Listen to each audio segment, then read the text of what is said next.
Picture, if you will, a face carved into bone-white bark, its eyes weeping tears of blood-red sap, frozen there for thousands of years, watching, always watching. In the silence of a godswood, where no living soul dares speak aloud, this ancient sentinel stands testimony to powers far older than any throne, any kingdom, any dynasty that has ever claimed dominion over Westeros. Tonight, we descend into the deepest roots of Westeros itself to explore the religion that predates castles and crowns, the faith that has no priests and no holy books, the gods that have no names yet see everything. Let us speak of Weirwoods, of the old gods, and of secrets carved into living wood. To understand the old gods, we must first understand their vessels, their eyes, their very embodiment in the world of mortals. The Weirwood tree stands unlike any other tree in Westeros or beyond. These are not ordinary flora that simply grow and die according to the mundane cycles of nature. No, Weirwoods are something else entirely. Something that blurs the line between plant and spirit, between living wood and conscious deity. The appearance of a weirwood commands immediate attention, even from those who do not follow the old gods. The bark is white, not the pale cream of birch or aspen, but a stark, bone white that seems to glow faintly in moonlight. Some say it resembles bleached bone, and perhaps that comparison is more apt than mere poetic license. The texture is smooth to the touch, cool even in summer heat, and the wood itself possesses properties that defy normal understanding. The leaves of a weirwood are its most striking feature during the warmer months. They grow in a distinctive five-pointed pattern, and their color is the deep crimson of fresh blood. When these leaves fall in autumn, they carpet the ground beneath the tree in what appears to be pools of spilled gore, creating a macabre beauty that unsettles Southron visitors, while feeling like home to those raised in the north. The red leaves rustle and whisper in the wind, and to believers, these sounds are the voices of the old gods themselves, speaking to those who know how to listen. But it is the sap that truly defines a weirwood's otherworldly nature. This sap runs thick and red, identical in color to blood, and when it weeps from the carved eyes of the heart tree faces, the effect is profoundly unsettling to the uninitiated. The sap has a faint sweetness to it, and in the deepest north beyond the wall, the children of the forest create a paste from it, mixing the sap with weirwood seeds that possesses powerful magical properties. Those who consume this paste report visions of extraordinary clarity, glimpses into past and future, and a profound connection to the weirwood network that spans the continent.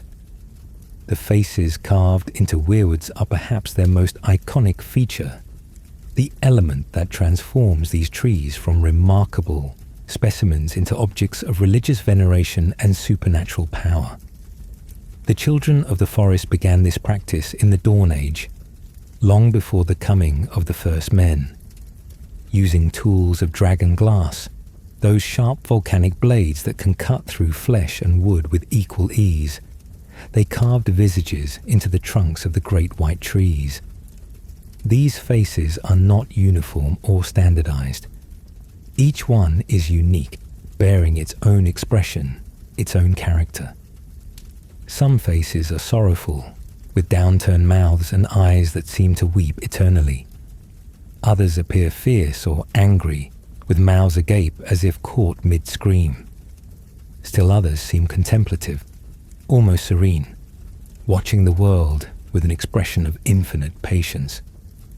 The maesters of the citadel theorized that the children carved these faces to represent different aspects of the natural world, or different spirits within their pantheon. But the truth, like so much about the old gods, remains shrouded in mystery. What is certain is that these carved faces are far more than decoration or religious symbolism. They serve as conduits, as windows through which consciousness can peer into the world. The green seers of the children, those rare individuals born with the gift of sight beyond sight, can look through these carved eyes. They can see everything that happens before the tree, witness events as they unfold in real time, and even, most remarkably, look backward through time itself to witness events long past. This surveillance capability was not lost on the first men when they first encountered the children. The invaders quickly realized that these carved faces represented a strategic threat, that the children could watch troop movements, observe battle plans, spy on any gathering that took place near a Weirwood. This knowledge drove the first men to a campaign of destruction, felling Weirwoods wherever they found them, burning the groves, hacking away the carved faces in a futile attempt to blind their enemy. The war between the children and the first men was, in many ways, a war over these trees, over the power they represented and the surveillance network they provided. The size of Weirwoods varies tremendously. Some are ancient giants, their trunks so massive that 10 men linking hands could not encircle them. These elder trees might stand 100 feet tall or more, their branches spreading to create canopies that shade entire courtyards. The Weirwood in Winterfell's Godswood is such a tree, ancient beyond reckoning, its roots diving deep into the earth, perhaps reaching down into the crypts below, where generations of Starks lie entombed. The face carved into Winterfell's heart tree is described as long and melancholy, with deep-cut eyes that have watched the castle rise stone by stone around it. Other Weirwoods are smaller, younger, but no less sacred. In some southern castles, where the original ancient trees were felled by the Andals, newer Weirwoods were planted centuries later, slim, saplings that have grown into modest trees with faces carved by worshippers rather than by the children. These trees lack the age and power of the great northern Weirwoods, but they still serve as focal points for devotion, places where oaths can be sworn and prayers offered. The magical properties of Weirwood extend beyond sight and surveillance. The wood itself is extraordinarily durable, resistant to rot and decay in ways that no mundane wood can match. A Weirwood, if left undisturbed, can live forever. Even when a Weirwood is cut down and killed, the wood does not decompose as other trees do. Dead Weirwoods can stand for thousands of years, their white bark and red wood gradually hardening but never crumbling into mulch and soil.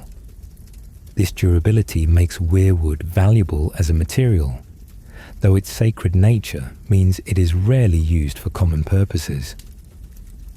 Beyond the wall, the wildlings craft bows from Weirwood, understanding that the wood's strength and flexibility create superior weapons. Ygritte's bow, which she wields with deadly accuracy, is made of Weirwood. The doors of the House of Black and White in Braavos, that temple of the many-faced god where assassins train, are crafted from Weirwood, and their pale colour with red veins serves as a constant reminder of death's presence. The council table of the King's Guard in the Red Keep of the King's Landing is carved from a massive piece of Weirwood, a choice that speaks to the symbolic importance of the trees even in the south, where their worship has long since been abandoned. But Weirwoods are more than durable wood or strategic observation posts. They are, according to the children of the forest, the old gods themselves, not representations of gods, not symbols pointing toward divine beings that exist elsewhere, but the actual, literal deities.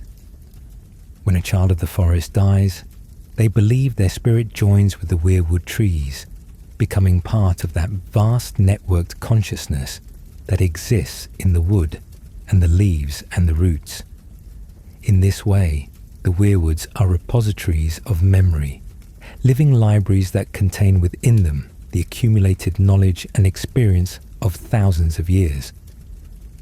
The distribution of Weirwoods across Westeros tells a story of conquest and cultural change. In the Dawn Age and the Age of Heroes, Weirwoods grew throughout the continent in vast numbers. Great weirwood forests covered the landscape, and the children moved through them like fish through water, at home in a world of white bark and red leaves. But the coming of the first men began the decline, and the arrival of the Andals 6,000 years later nearly completed the destruction. Today, Weirwoods are rare south of the Neck. A few survive in Castle Godswoods, protected by walls and tradition, but the great wild groves are gone, cut down or burned by Andal invaders who saw them as symbols of demon worship. The Isle of Faces in the God's Eye Lake remains a sanctuary of Weirwoods, protected by the mysterious Green Men, but no outsider has set foot there in living memory. Individual trees survive in places like Raventree Hall, seat of House Blackwood, where a massive dead weirwood still stands, its branches home to thousands of ravens despite the tree's death centuries ago. In the north, weirwoods are more common, but still not numerous. Every castle of any significance maintains a godswood with a heart tree, and these are tended carefully, regarded as precious connections to the divine. Beyond the wall, weirwoods grow in greater numbers, thriving in the deep forests where the children fled after the coming of the Andals. These northern weirwoods are often the oldest and most powerful, their carved faces ancient and terrible, their roots delving into earth that has never known plough or road. Interestingly, weirwoods never took root in the Iron Islands. The thin, salty soil of those rocky isles proved inhospitable to the trees, and this absence of weirwoods may have contributed to the development of an entirely separate religion among the Ironborn. Where weirwoods grow, the old gods hold sway. Where they cannot grow, other gods find purchase in human hearts. The relationship between weirwoods and time is perhaps their most profound mystery. Trees experience time differently than humans or animals. A tree does not move through the world, but remains rooted in one place, experiencing a vertical existence rather than a horizontal one.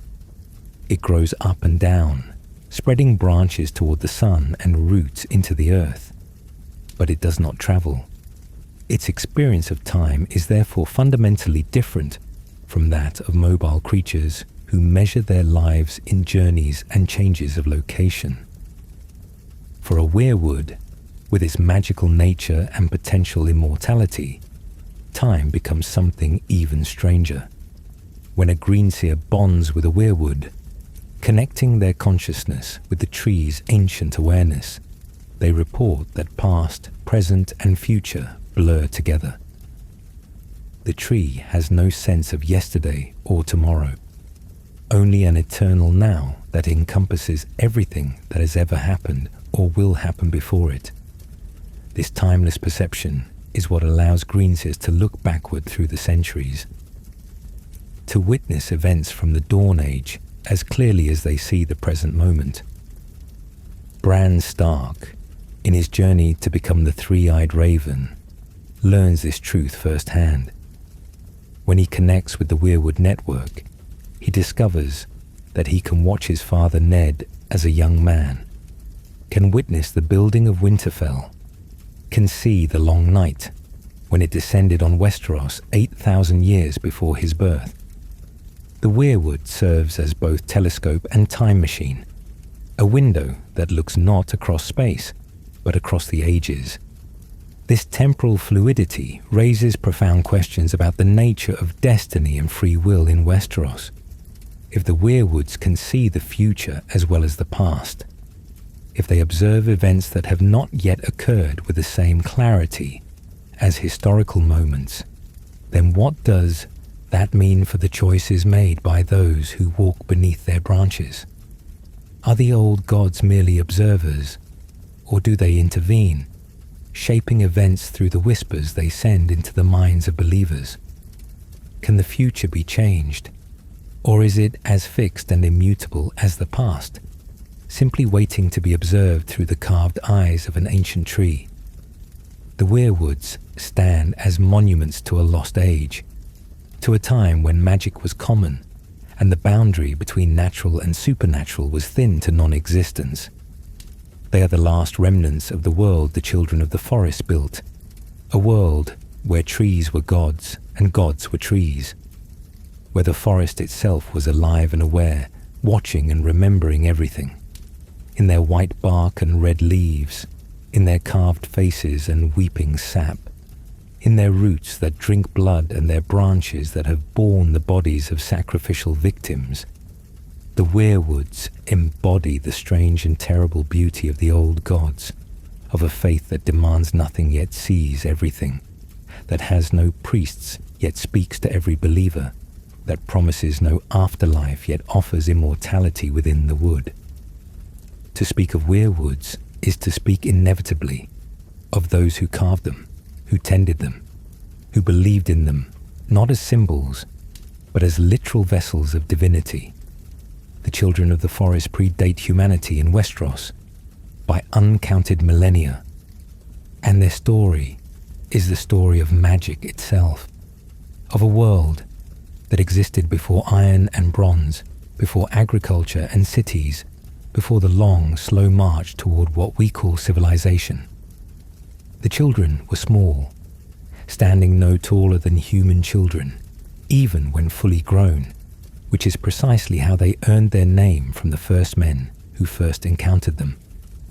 But to call them children in the sense of youth or innocence would be a terrible mistake.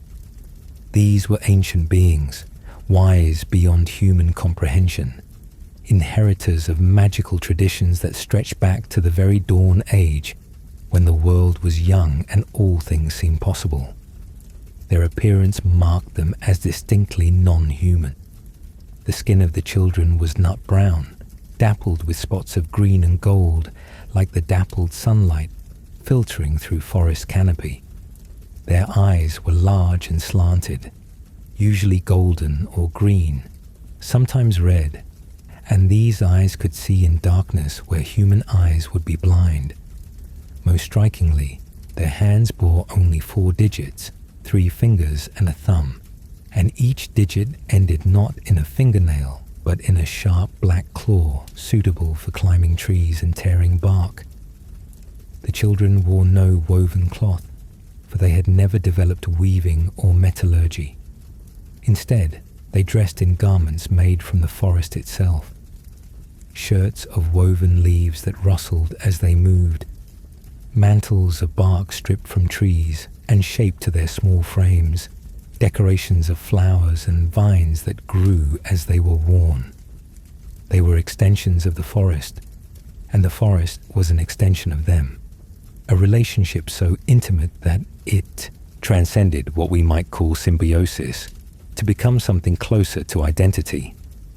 They lived in harmony with their environment in ways that humans have never managed. The children built no cities, forged no swords, raised no monuments of stone. They dwelt in caves and crannogs, in hidden tree villages perched high in the branches of oak and elm, in grottos beneath waterfalls where the constant sound of falling water provided music for their days and nights.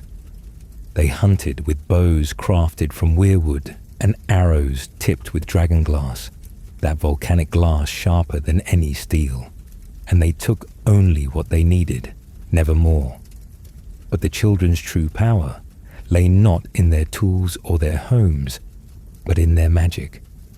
Among them were born individuals with gifts that transcended the already formidable abilities common to all their kind.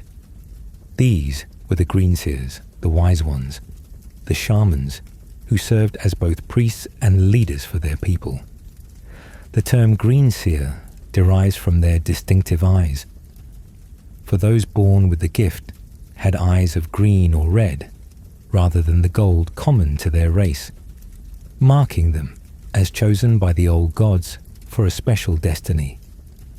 Green seers possessed abilities that seem like fantasy even in a world where dragons fly and the dead walk. They were wargs, capable of slipping their consciousness into the minds of animals, seeing through animal eyes, controlling animal bodies as if they were their own. A green seer could fly as a raven, hunt as a wolf, swim as a fish, experiencing the world through senses far different from, and often superior to, their native form. This gift allowed them to scout vast distances, to gather information that would be otherwise impossible to obtain, to become one with the natural world in the most literal sense imaginable. But warging was merely the foundation of their power, the basic gift upon which more profound abilities were built. Green seers could see through the eyes of the weirwood trees themselves, accessing that vast network of carved faces that spread across the continent like a web. Through these wooden eyes, they could observe events happening anywhere a weirwood stood. More remarkably, they could look backward through time, watching history unfold as if they were present at ancient events. The memories stored in Weirwood Wood became accessible to them, a living library of everything the trees had ever witnessed. The most powerful greenseers could even glimpse the future, though this gift was rarer and less reliable than the ability to see the past. The future is mutable, full of branching possibilities that shift with every choice made by every creature with will.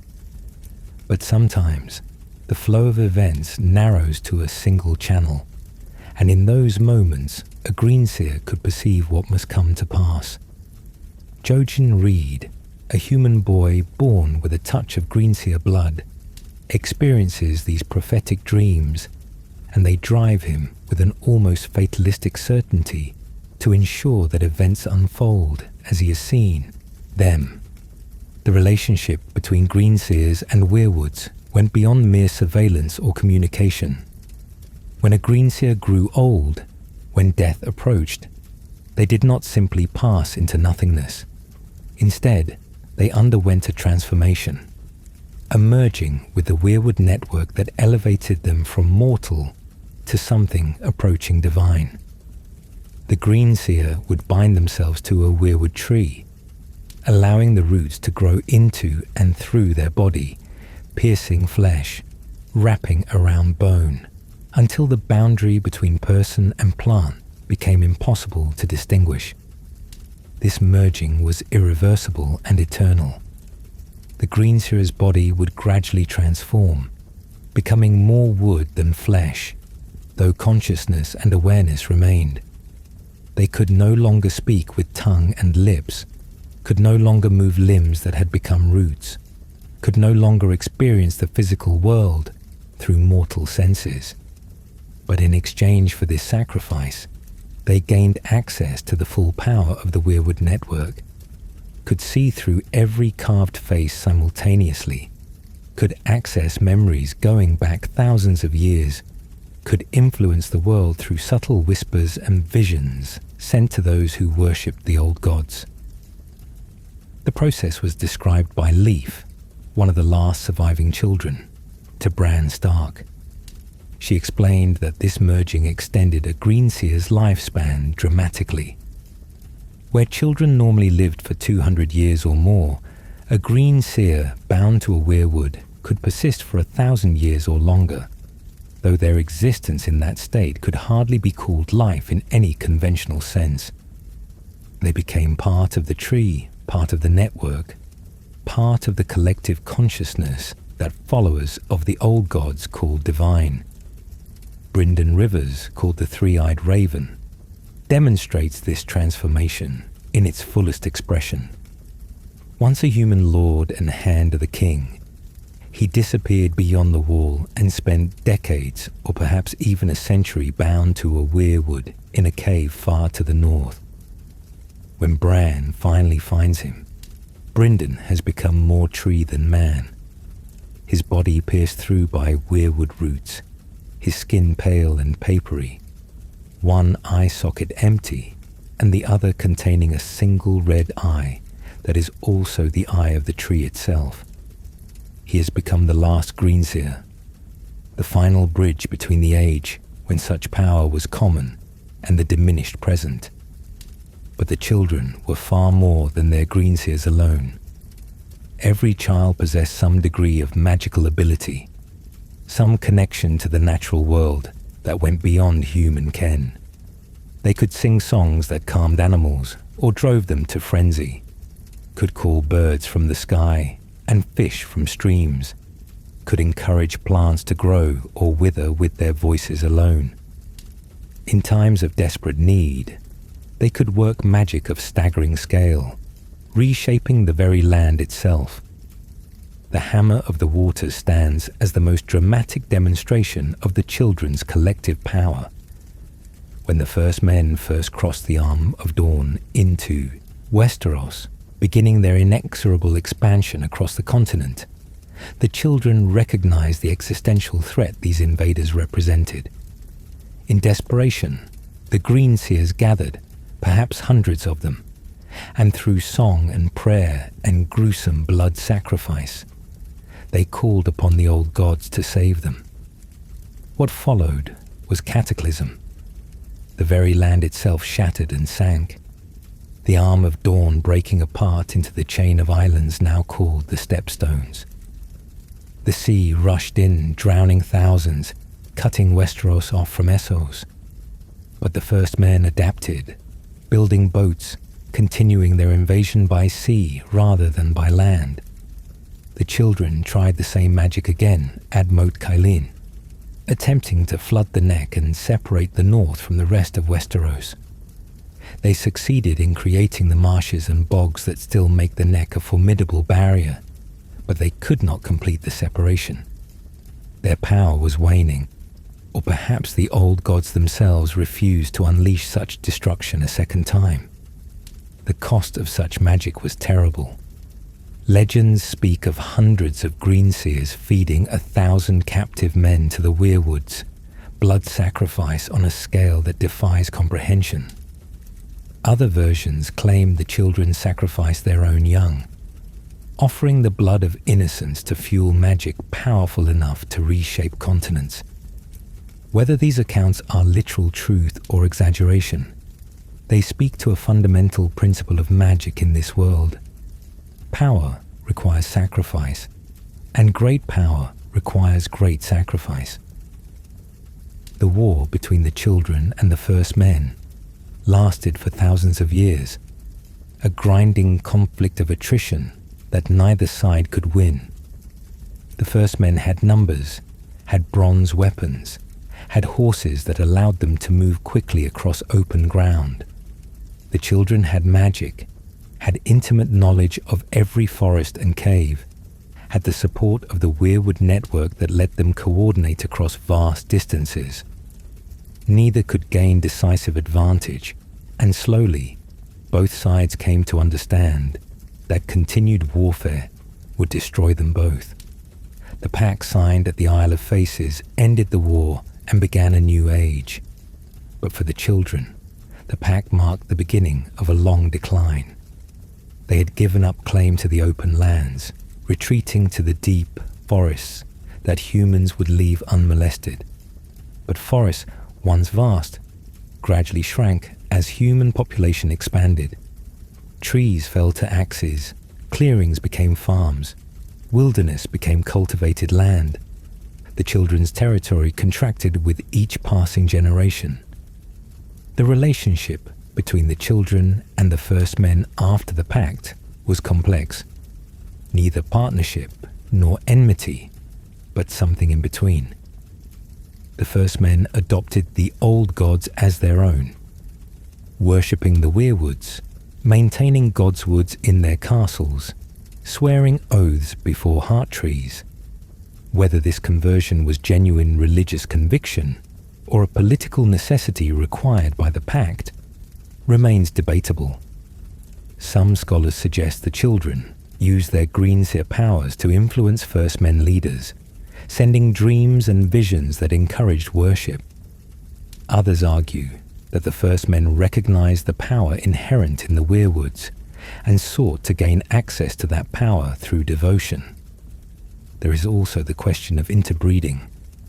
The Crannog men of the Neck, those small marsh-dwelling people who serve House Stark, are said to have mixed blood, descended from unions between First Men and children.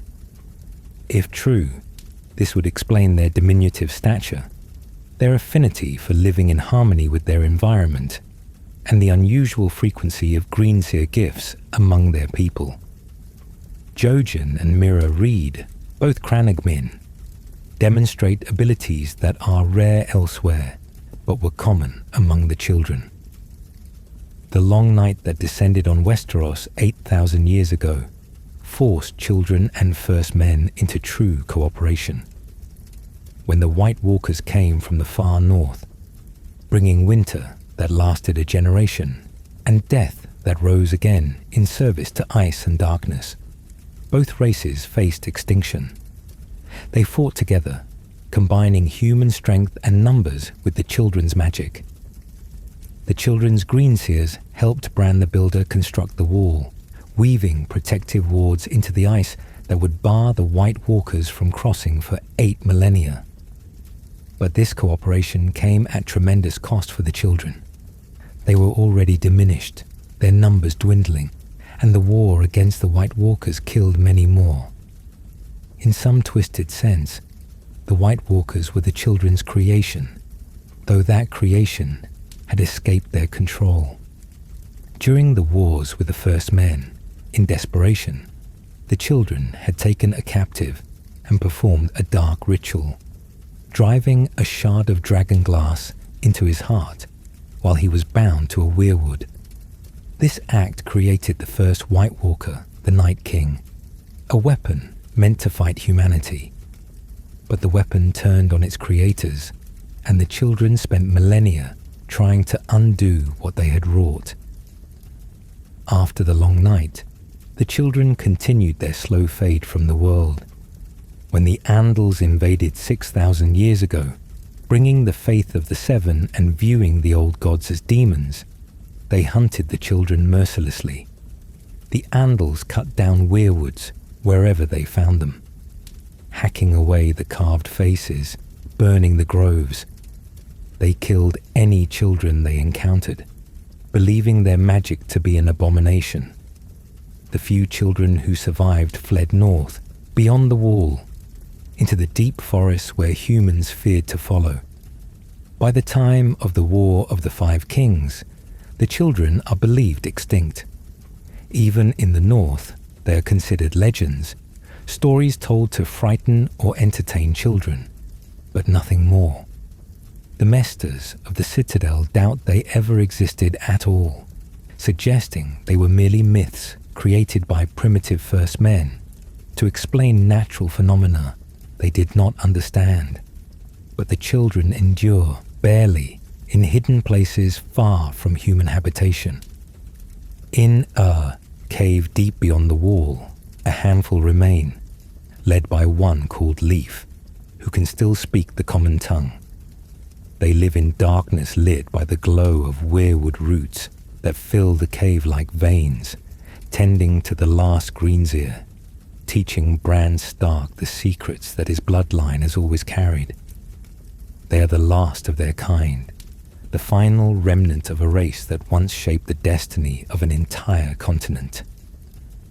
Leaf speaks sadly of her people's decline. Gone down into the earth, she says, into the stones, into the trees. Before the First Men came, all this land that you call Westeros was home to us. Yet even in those days, we were hewing out our long dwindling. We are the earth and the trees, and we dwell in them, and your kind can never understand. The tragedy of the children of the forest is the tragedy of the old gods themselves. They represent a way of life, a relationship with nature, a form of magic that cannot coexist with human civilization. As humans expand, as forests fall, as weirwoods are cut down and godswoods become secular gardens, the children and their gods fade from the world. They are memory, myth, and soon will be nothing at all, save for the faces carved into trees and the whispers in the wind that fewer and fewer people understand. 12,000 years before the events chronicled in the songs of ice and fire, the shape of the world was different.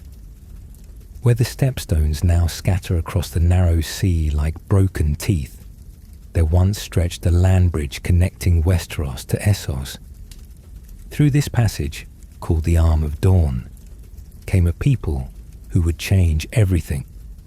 The first men were tall and strong, with skin that ranged from fair to olive, hair from black to blonde, eyes of every color. They rode horses, those magnificent beasts the children had never tamed, and they bore weapons of bronze that gleamed in sunlight. They brought bronze axes and bronze swords, bronze armor and bronze tools, and this metal gave them power that the children, with their obsidian and wood, could not match in direct combat.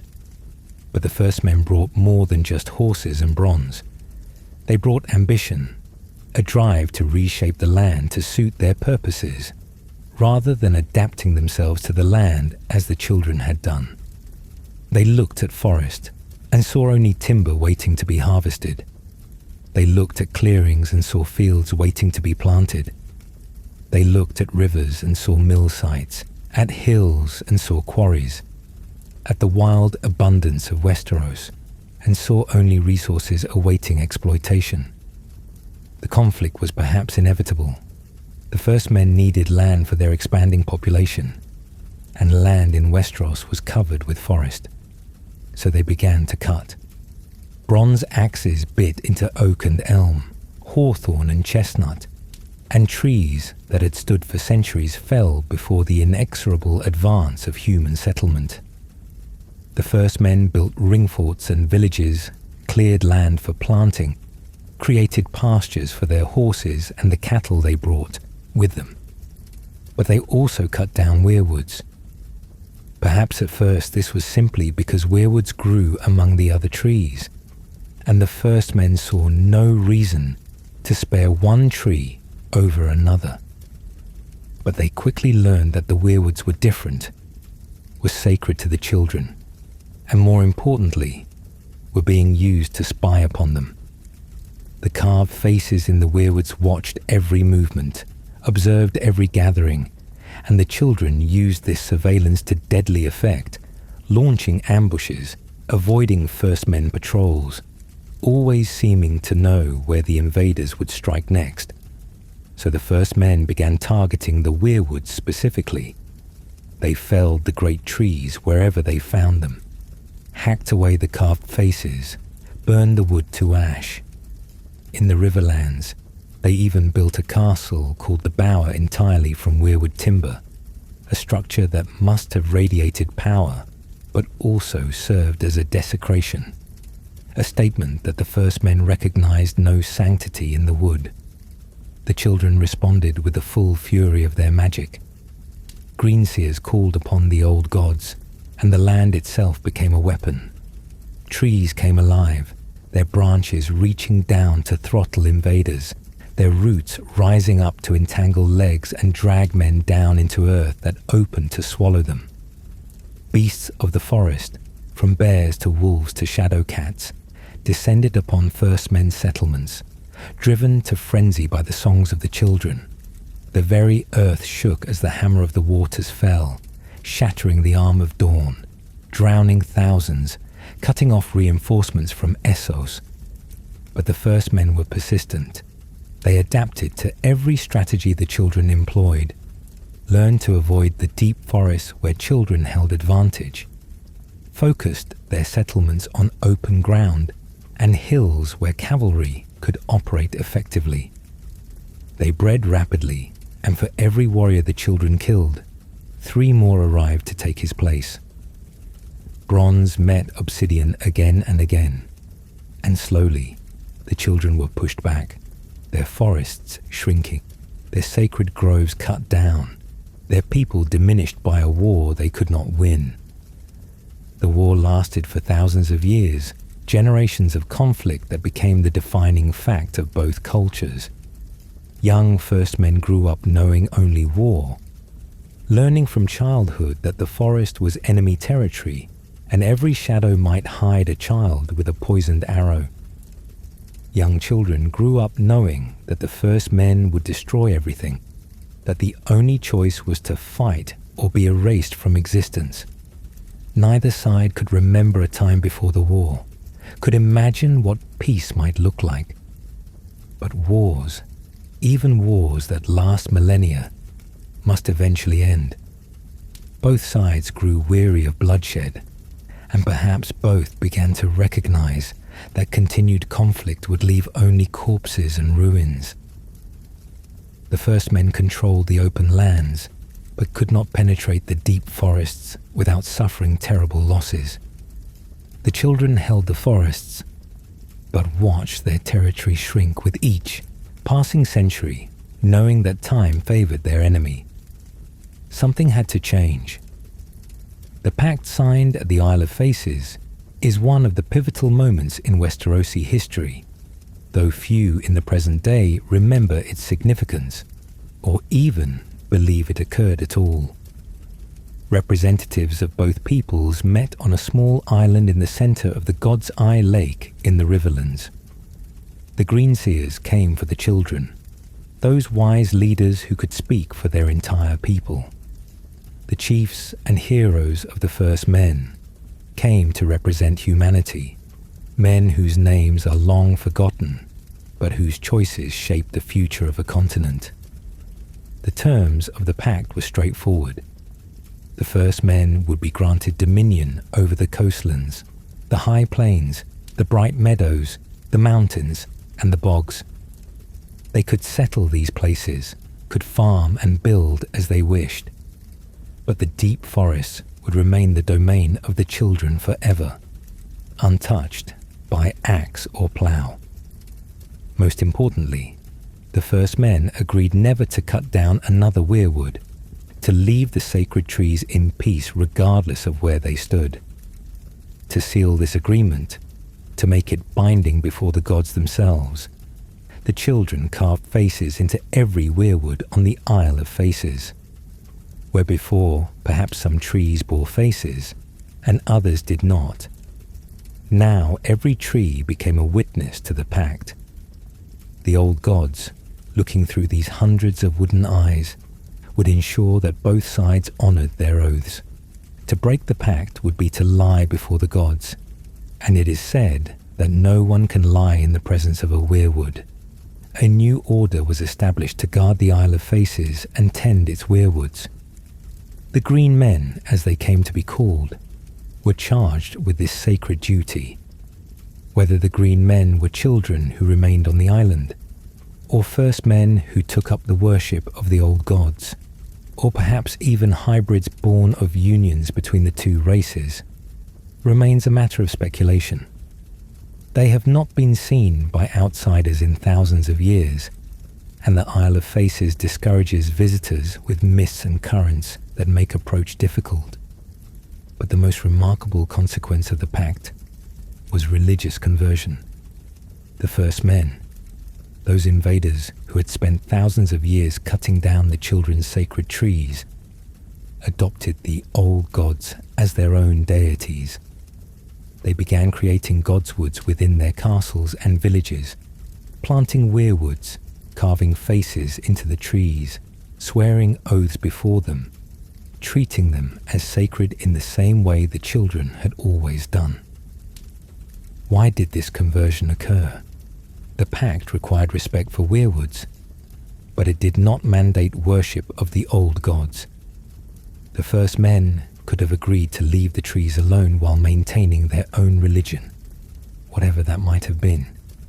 That they instead embraced the children's gods suggests something more profound than mere political expedience. Perhaps the first men recognized genuine power in the old gods, saw the magic that flowed through the Weirwoods and desired access to it. Perhaps they believed that adopting the children's religion would ensure the children kept the peace, that worship would serve as a bond of trust between former enemies. Perhaps some First Men leaders had Greenseer blood, whether through intermarriage or simply because the gift occasionally appears in humans. And these leaders experienced visions that convinced them of the old god's reality. Or perhaps the Greenseers used their considerable powers of perception and manipulation to encourage this conversion. Through dreams and visions, through whispers that seemed to come from the wind itself, through omens and signs, the Greenseers might have guided First Men leaders toward worship of the Weirwoods. If the children could see the future, even imperfectly, they might have recognized that religious conversion was the key to long-term survival, that by making the First Men into worshippers, they transformed potential destroyers into protectors. Whatever the reason, the conversion was genuine and lasting. For 4,000 years after the pact, the First Men worshipped the old gods faithfully.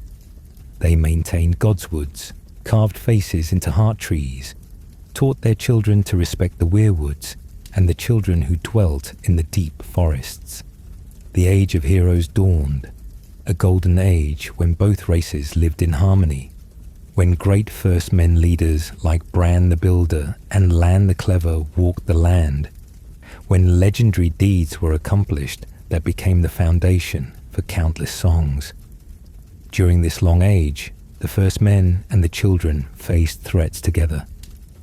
When the long night descended and the White Walkers brought winter without end, both races fought side by side against the darkness. The children's magic complemented human strength.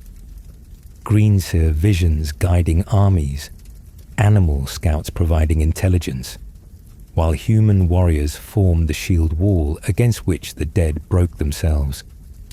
The construction of the wall itself symbolized this cooperation. Bran the Builder led human laborers in raising that immense fortification, but the children's Greenseers wove protective spells into the ice, creating wards that prevented White Walkers from crossing. The wall would not stand for 8,000 years without that magic, without the power of the old gods infused into every block of frozen water. But even in this age of harmony, the children continued to diminish. They bred slowly, bearing only a few young, across their long lifespans. Human population grew exponentially by comparison, and even with the pact in place, the forest slowly shrank. First Men honored the agreement not to cut into the deep woods, but the definition of what constituted a deep wood gradually shifted. A forest that once stretched for hundreds of miles became fragmented, divided into smaller groves, separated by farmland and pasture. The First Men changed as well. Contact with the children, worship of the old gods, perhaps even some degree of interbreeding, left its mark on their bloodlines. Certain families began producing individuals with the war gift, the ability to slip into animal minds. The Starks of Winterfell were particularly blessed, or cursed, with this ability, generation after generation bearing children who could bond with direwolves or ravens, could see through animal eyes and command animal bodies. This gift was not greenseeing, not true sight like the children possessed, but it was a fragment of that power, a pale echo of what once was common. The blood of the First Men carried this potential, and in rare individuals, it would flower into something approaching the ancient magic. Bran Stark, who would eventually become the three-eyed raven himself, descended from this long line of First Men leaders, carried in his veins the legacy of the pact, of the mingling of human and children's destiny. the Age of Heroes produced many wonders, many great deeds that would be remembered in song and story. But like all golden ages, it could not last forever. The children continued to fade, their numbers dwindling to mere hundreds scattered through the vast forests. And on the horizon, a new threat was gathering, one that would finally break the pact and drive the children to the edge of extinction. To understand the old gods is to understand absence as much as presence. These are gods without temples, without priests, without written scriptures or formal dogma. They have no names, no distinct personalities, no individual stories. They make no demands save respect, offer no promises of afterlife or divine reward. And yet, for thousands of years, they have commanded the devotion of millions, their worship woven so deeply into the culture of the North that it defines what it means to be a Northerner. The children of the forest believed that the gods lived in everything, in stones and streams, in trees and soil, in every bird that sang and every beast that prowled the forest floor. The gods were not separate from nature, but were nature itself made conscious and divine. When a believer prayed to the old gods, they did not pray to some distant deity dwelling in a separate heaven, but to the earth beneath their feet, the sky above their head, the trees that surrounded them. The Weirwoods represented the clearest expression of this divine presence, the places where the boundary between mortal and divine grew thin enough to blur entirely. The carved faces were the eyes of the gods, watching, always watching, bearing witness to every action, every word, every thought of those who stood before them.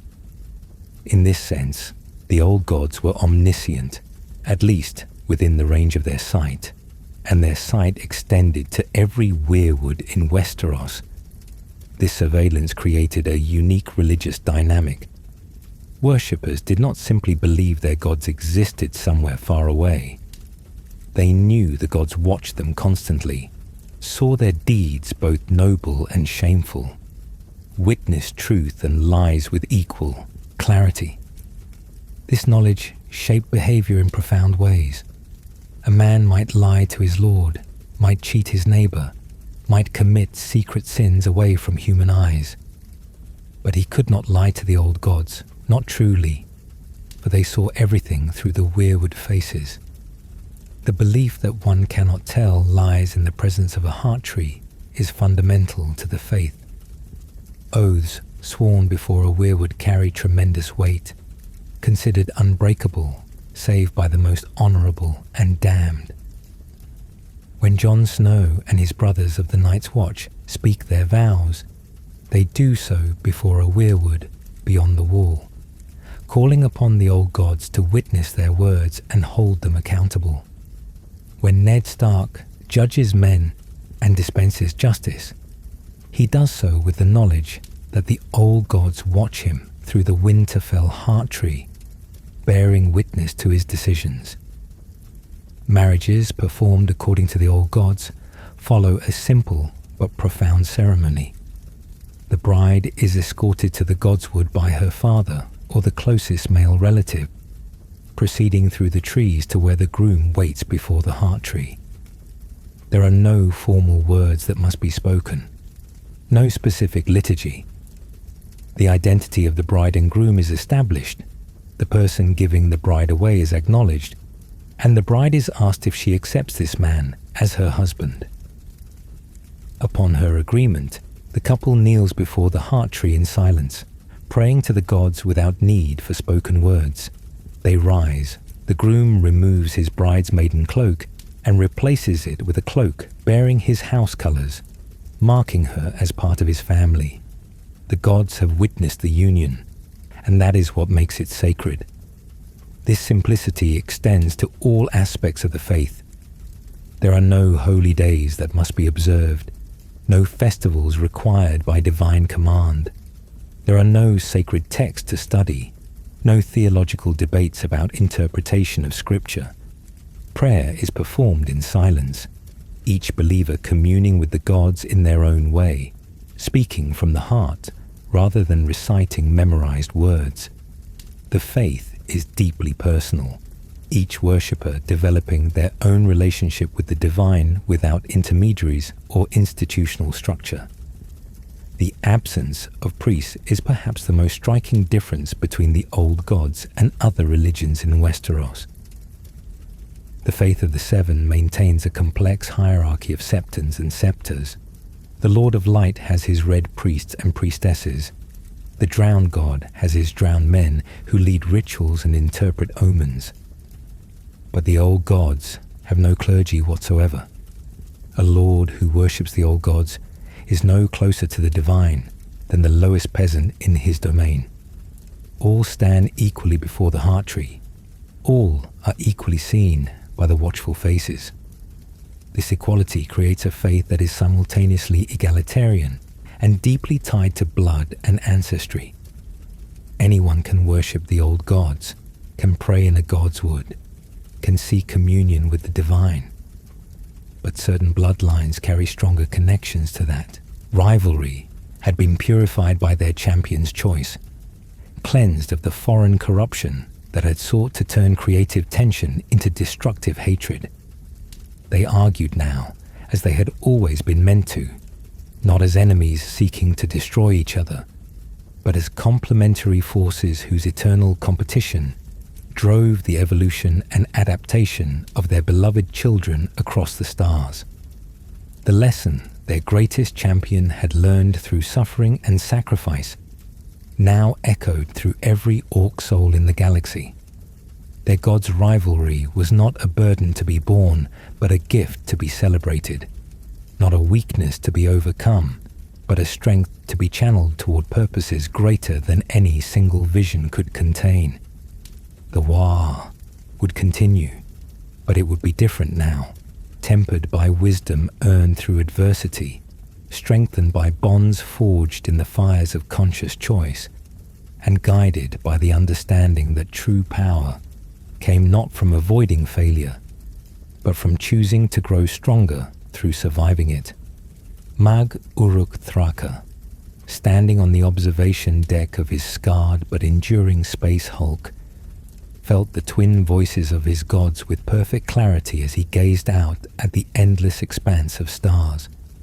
They still argued, they would always argue, but their eternal rivalry no longer felt like a burden to be borne. It felt like music, like the rhythm that drove the endless wah across the galaxy, like the heartbeat of what it meant to be orc in a universe that would never cease to provide worthy enemies to fight and worthy causes to champion. The scar in his palm caught the starlight as he pressed it against cold transparent steel, and for a moment he could almost hear Gazbag's gentle laughter mixing with the cosmic argument of gods who loved their children enough to let them choose their own battles. The corruption was gone, but the memory remained, not as burden but as reminder that even the mightiest champions could fall if they forgot that strength came not from perfection, but from the courage to remain gloriously, imperfectly mortal in a universe that constantly offered easier paths to hollow victory. The Space Hulk Gork's grin turned toward new stars and fresh battles, carrying within its scarred hull a war boss who had learned that the greatest redemption came not from burning away one's flaws, but from choosing to grow beyond them through struggle, sacrifice, and the endless joyous argument between brutal cunning and cunning brutality that made the wah eternal. The dance was eternal, and it was theirs to choose again and again, for as long as stars burned and warriors had the courage to stand together against the darkness that sought to make choice seem like weakness and growth seem like failure. In the grim darkness of the far future, where there was only war, something like hope had learned to laugh with the voices of gods who argued over their children with the fierce love of parents watching them grow strong enough to choose their entrails displayed as offerings to the gods. The trees drank the blood that dripped onto their roots, feeding on death in a literal sense. The Skagosi, those wild people of the Isle of Skagos off the eastern coast, are rumoured to continue this practice, offering human sacrifice to their weirwoods even in the present day, though whether this is true or merely propaganda spread by their enemies remains uncertain. The Hammer of the Waters rituals described in ancient texts speak of even more extensive sacrifice. When the children gathered to work magic powerful enough to shatter continents, they fed the weirwoods with the blood of thousands. One account claims 1,000 captive first men were sacrificed at the Isle of Faces, their blood soaking into the roots of every tree on the island. Another version suggests the children sacrificed their own young, offering innocent blood to fuel the greatest working of magic in recorded history. Whether these sacrifices were necessary, whether the gods truly required blood to grant such power, or whether the children simply believed this to be true, we cannot know. But the association between weirwoods and blood is undeniable. The red sap that weeps from carved eyes resembles blood so closely that many mistake it for actual blood at first glance. The red leaves fall and carpet the ground like pools of gore. The trees themselves seem to have a vampiric quality, drinking from the earth, feeding on death and decay, growing strong from what perishes around them. The old gods make no promises to their worshippers. They do not guarantee victory in battle, do not ensure bountiful harvests, do not ward off disease or disaster. They simply watch. They see everything that transpires before their carved faces, remember everything, judge everything. But their judgment is not followed by immediate divine punishment or reward. The gods are patient as only immortal trees can be patient. Justice, if it comes at all, may be delayed for years or decades or generations. This creates a faith based not on hope of reward or fear of punishment, but on a sense of being witnessed, of living one's life under the constant gaze of something ancient and powerful. A worshipper seeks to be worthy not because worthiness brings benefits, but because the alternative, to be seen as base and shameful by gods who remember forever, is intolerable. It is a faith of honor and conscience, of internal judgment rather than external enforcement. The faith also maintains a deep connection to the natural world and the turning of seasons. The weirwoods themselves embody this connection, shedding their red leaves in autumn, standing bare through winter's cold, budding again in spring. The gods are present in the harsh winter that tests endurance, in the summer that brings abundance, in the eternal cycle of growth and decay that governs all living things. This makes the old gods particularly suited to the harsh realities of northern life. The north is poor compared to the southern kingdoms, its summers shorter, its winters longer and more brutal. Survival requires hardness, requires acceptance of nature's cruelty, requires a willingness to endure suffering without complaint. The old gods, who promise nothing save to watch and remember, suit this mindset perfectly. There is a saying in the North remembers. This phrase encapsulates much about the culture and the faith that shapes it. Memory is sacred. History is never forgotten. Debts are eventually paid regardless of how much time passes. This emphasis on memory reflects the nature of the gods themselves, dwelling in trees that forget nothing, storing every witnessed event in their eternal wood. The wildlings beyond the wall worship the old gods as well, though their practices differ from those of the northern lords. They have no godswoods within castle walls, no carefully maintained heart trees. Instead, they pray to weirwoods in wild groves, faces carved by the children themselves, rather than by human hands. They burn their dead rather than burying them, ensuring that corpses cannot be raised by the White Walkers, and they believe this cremation returns the spirit to the earth and trees more immediately than burial. The wildlings also believe they can hear the gods speaking in natural sounds. The sigh of wind through branches, the rustle of leaves, the crack of ice on a frozen river.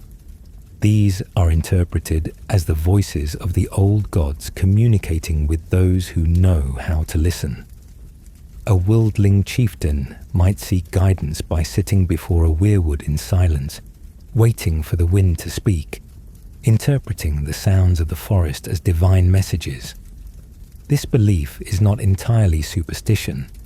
The green seers can communicate through the weirwoods, can send whispers and visions to those with the blood to perceive them. Bran learns to speak through the trees, his voice coming from carved mouths, his consciousness reaching across distance to touch the minds of others. The old gods speak, but only to those with ears to hear, with minds open to truths that cannot be explained by reason alone. The contrast between the old gods and the faith of the Seven illuminates much about both religions. The Seven are distinct deities with names and defined roles. The father judges, the mother nurtures, the warrior gives strength in battle.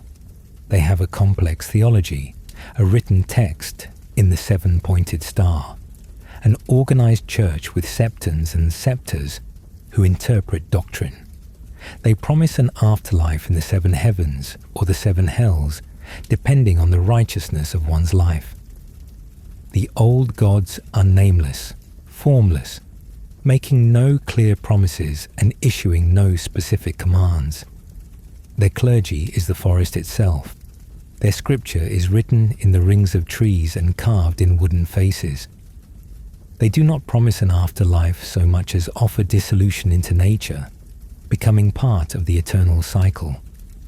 And yet, to those who follow them, they are no less real, no less powerful, no less worthy of devotion than any god with a name and a theology.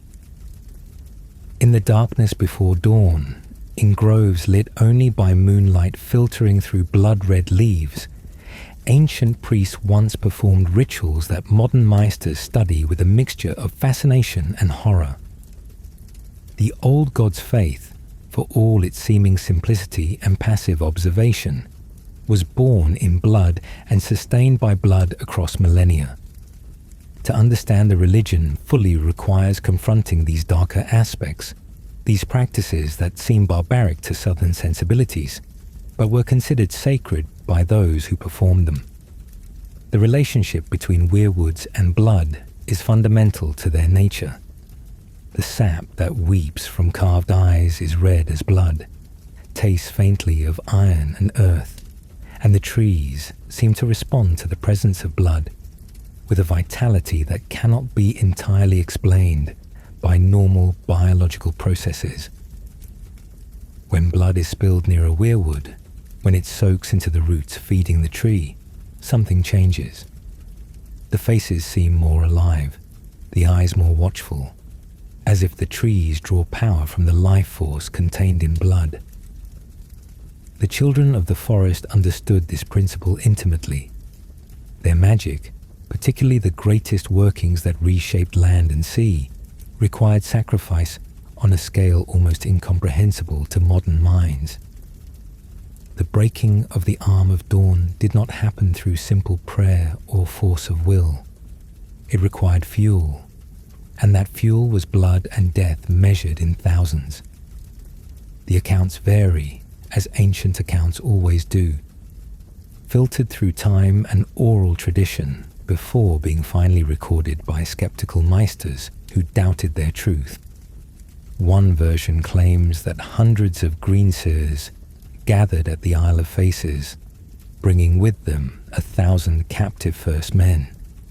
These prisoners were fed to the weirwoods, and the translation of that phrase "fed to" leaves little room for pleasant interpretation. The captives were killed, their blood poured onto the roots, their bodies perhaps hung from branches or buried beneath trees, offerings to entities that were both plant and god. Another account suggests something even more terrible. The children sacrificed their own young, innocent blood offered to fuel magic of desperation. The Greenseers understood that power requires price, that nothing in nature or magic comes without cost. To ask the gods to break a continent, to reshape the fundamental geography of the world, demanded payment in the most valuable coin imaginable, life itself, and not just any life but innocent life, life freely given in service to survival. Whether these sacrifices actually powered the magic, whether the old gods truly required blood to grant such boons, or whether the children simply believed blood was necessary and the belief itself was what mattered, remains unknowable. But the association between great magic and blood sacrifice appears again and again throughout Westerosi history. The first men, after adopting the old gods, continued certain sacrificial practices, though perhaps on a smaller scale than the children had employed. Criminals and traitors, those judged guilty of violating sacred law, faced execution not simply for justice, but as offerings to the divine. The method of execution involved hanging, and after death, the bodies would be strung from weirwood branches, entrails removed and draped across the limbs like macabre decorations. This practice served multiple purposes. It disposed of the criminal's body in a manner that returned them to the earth and trees, albeit in a grotesque fashion. It demonstrated the consequences of violating sacred law to anyone who might consider similar transgressions. And it fed the weirwoods, that literal feeding that the trees seem to crave, the blood dripping onto roots, the decomposing flesh providing nutrients far richer than mere soil and water. The wildlings beyond the wall maintained these practices longest, possibly continuing them into the present day. Old Bear Mormont mentions finding dead wildlings hung from trees, and while he interprets this as enemy action, it might equally be sacrifice performed by the wildlings themselves, offerings to the old gods before some great undertaking. The wildlings live closer to the children's ways than any people south of the wall, and their understanding of what the gods require might be more accurate, less diluted by time and Andal influence. Skargos, that mysterious island off the eastern coast of the north, is rumored to practice human sacrifice to weirwoods, even in the present day. The Skargosi are considered savage by other Northmen, little better than wildlings, and accusations of cannibalism and dark rituals are common. Whether these accusations have any basis in truth remains unclear, as few outsiders visit Skargos and fewer still return to tell of what they saw. But the persistence of these rumors suggests either some truth to them, or at minimum that memory of ancient practices survives in stories told about the island's inhabitants. Beyond these execution rituals, there is the question of what might be called natural sacrifice, the blood spilled in battle and warfare that occurs near weirwoods. Every castle in the north has a godswood with a heart tree at its center, and castles are prime military targets. When castle walls are breached, when fighting spills into courtyards and halls, blood inevitably soaks the ground beneath the heart tree.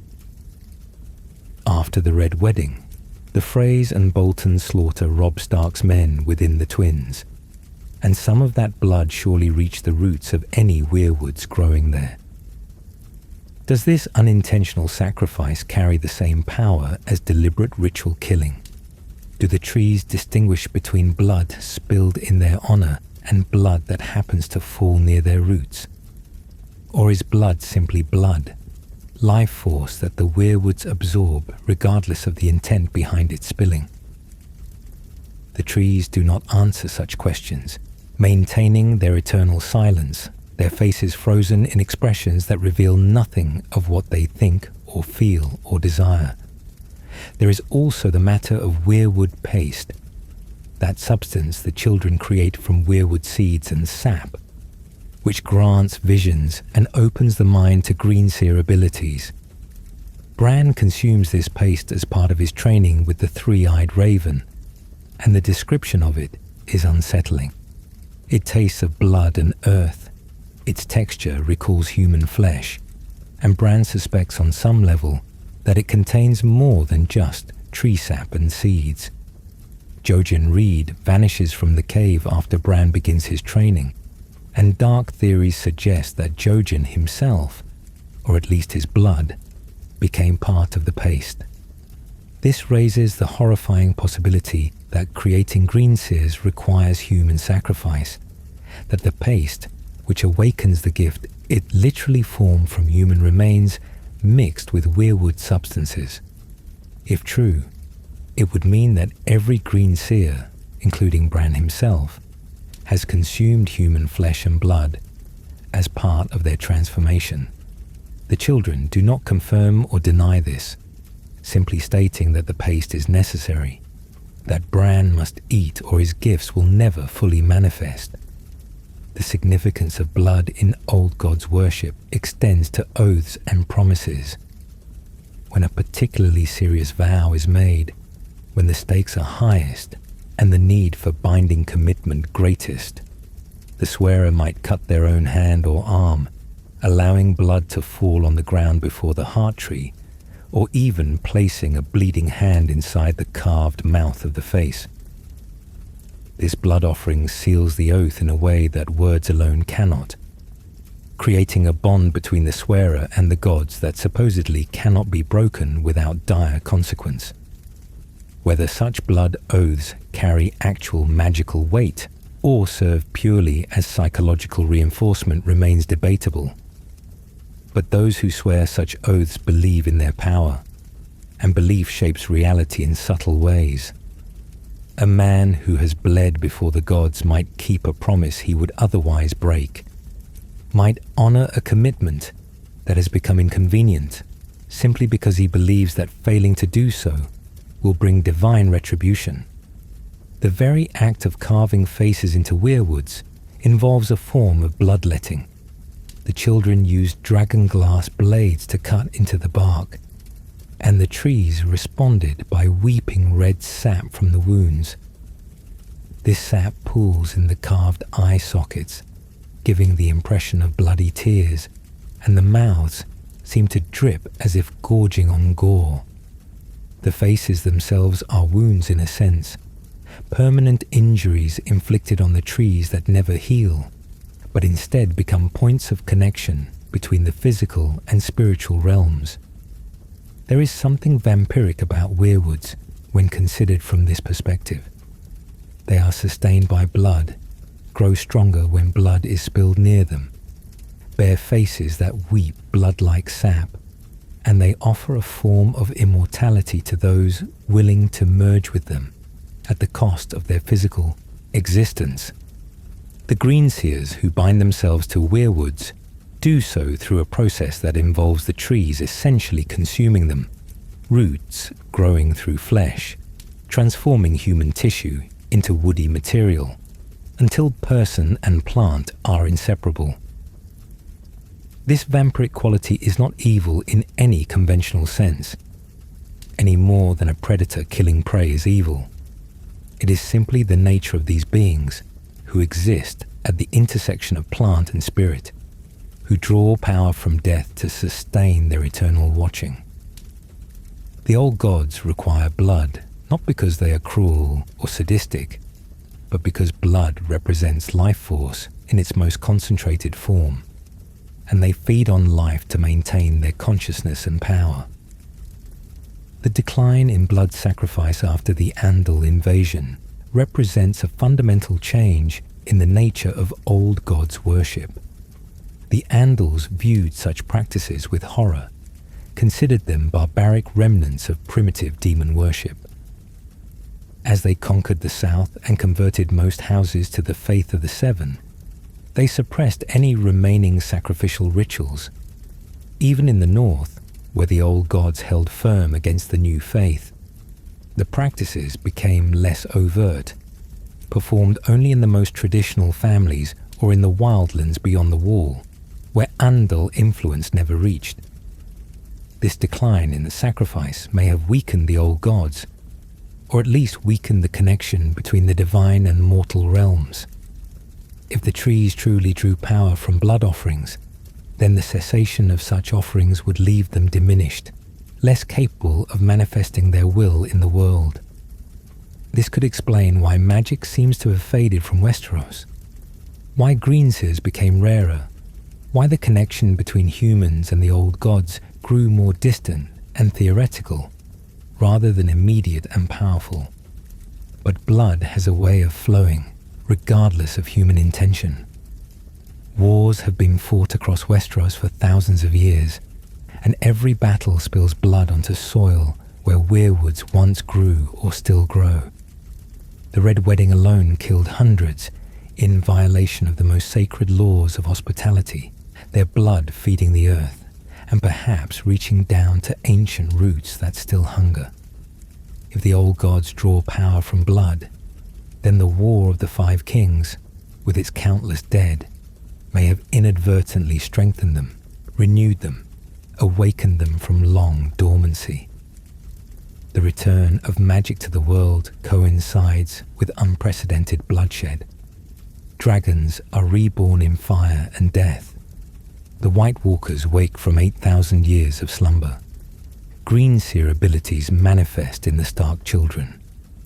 These events might be independent, or they might all stem from the same cause. Blood spilled in such quantity that it saturates the earth, seeps down to the deepest roots, and reawakens powers that had been sleeping for millennia.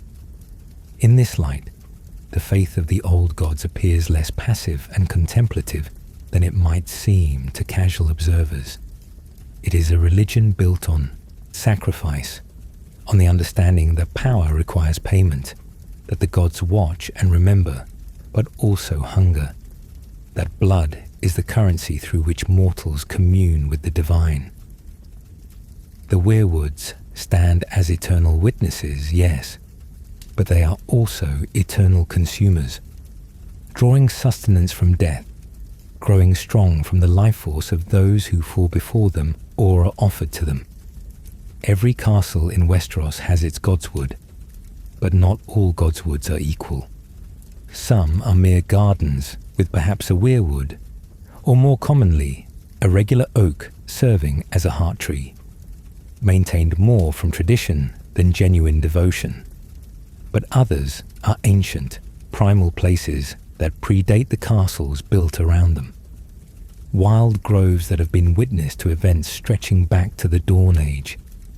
These special places carry their own stories, their own mysteries, their own connection to powers far older than the kingdoms they now stand within. Winterfell's godswood is perhaps the most significant of all. 3 acres of dark, tangled forest occupy the heart of the castle, untouched for 10,000 years according to legend. Sentinels and oaks, hawthorn and ash, all grow in wild profusion, but at the center stands the heart tree, a massive weirwood whose roots dive deep into the earth, perhaps down into the crypts below, where generations of Starks lie entombed. The face carved into Winterfell's heart tree is long and melancholy, its expression one of infinite sadness. The eyes are deep cut, filled with dried red sap that gives them the appearance of having wept tears of blood. Those eyes have watched the castle rise stone by stone, have witnessed every important event in Stark history, have seen Starks born and die and be buried beneath the castle for 8,000 years. The pool at the base of the tree is cold and dark, fed by an underground hot spring that keeps it from freezing even in the depths of winter. Steam rises from this pool in winter months, creating an eerie effect as it drifts through the branches of the heart tree, making the carved face seem to emerge from mist like a spirit materializing from another world. The Stark children come to this pool to pray and think, kneeling before their gods in silence, and the Weirwood watches them, remembers them, knows them perhaps better than they know themselves. There is something wild about Winterfell's godswood despite its location within castle walls. The trees grow tangled, their branches intertwining, their roots breaking through paths and heaving up stones. Underbrush grows thick, providing hiding places for creatures and secrets alike. Birds nest in the branches, squirrels chatter and leap from tree to tree, and at night, the place takes on an almost otherworldly quality as moonlight filters through leaves and casts strange shadows. This wildness is deliberate. The Starks have maintained the godswood in its natural state for millennia, refusing to manicure it into a proper garden, allowing it to remain as close to a true forest as possible within castle walls. This decision reflects their deep commitment to the old gods, their understanding that the divine does not require human organization and taming, but exists in the wild, untamed natural world. The Weirwood's roots extend throughout the castle, perhaps throughout all of Winterfell. Some Meisters theorize that the entire castle is built on top of and around an ancient Weirwood grove, that the crypts below are carved from the roots of Weirwoods that grew here before the first stone was laid. If true, this would mean that Winterfell is not just built near a Weirwood, but is built into and around Weirwoods, that the castle and the trees are intertwined at the most fundamental level. This connection between castle and trees might explain why Winterfell is said to be protected by more than just walls and soldiers. The old gods watch over House Stark, and perhaps they do more than watch. Perhaps the Weirwoods themselves provide some degree of magical protection, warding away certain threats, influencing events to favor those who have maintained the old ways for so long. The crypts beneath Winterfell hold their own mysteries. They extend down into the earth far deeper than seems necessary for even 8,000 years of Stark burials. The deepest levels are dark and forgotten, filled with collapsed passages and tombs whose occupants' names are lost to time. Some whisper that the crypts connect to natural caves below, that there are passages down into the earth that predate the castle, that might date to the Dawn Age or even earlier. The statues of past Starks that stand above their tombs create an eerie effect in the crypts. They stand in judgment even in death, their stone faces stern, their stone hands often holding swords. These ancestors watch over the family, and perhaps through them, the old gods watch as well. Perhaps the Weirwood roots extend down into the crypts, connecting with the tombs, allowing the dead to become part of the Weirwood network, to join the collective consciousness dwelling in the trees. Raventree Hall, seat of House Blackwood in the Riverlands, boasts perhaps the strangest Weirwood in all of Westeros. This ancient tree has been dead for 1,000 years, yet it still stands, its bone-white wood hard as stone, refusing to rot or fall. The branches are bare of leaves, but ravens make their nests there in numbers beyond counting. Thousands of ravens live in the dead tree, filling the air with their cries, covering the ground below with their droppings, creating a bizarre memorial to a tree that will not acknowledge its own death. The Blackwoods refuse to cut down the dead tree, maintaining it as their heart tree despite its death. worshipping before it as their ancestors have done for millennia. Some say the ravens are connected to the tree in mystical ways, that they are the spirits of dead greenseers or children of the forest, that they remain as guardians even though the tree itself no longer lives. The face carved into the dead raven tree Weirwood is described as fierce and angry, its expression one of rage frozen in wood. Unlike the melancholy face at Winterfell or the sad faces common in other godswoods, this one seems to glare at those who approach it, as if furious at its own death or at some ancient betrayal.